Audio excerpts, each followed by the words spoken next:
咁早排我去咗越南河內啦，咁大家都知我好中意拍呢啲旅行 vlog 噶嘛，咁我絞盡腦汁，終於諗到個好撚正嘅名。泰國你啊成今日食個泰字，有冇諗過其實越南我都可以食到個越字？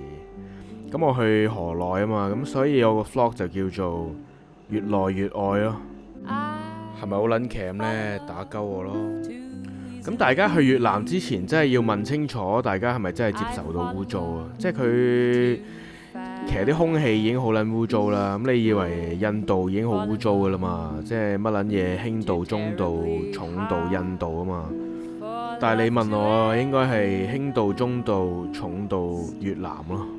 屌那星，你有冇見過成隻豬血淋淋咁樣擺上架電單車嗰度？屌你唔係架電單車污糟啊，係隻豬污糟過架電單車。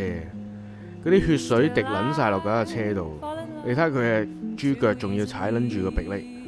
咁其實河內大部分地方都幾污糟嘅，咁所以如果你想去越南呢，你一係日日匿喺個 resort 度，如果唔係，即係如果你想出去玩，其實你都要有心理準備。咁大家密切留意呢個越南嘅 vlog 啦，叫做越來越愛。多謝大家。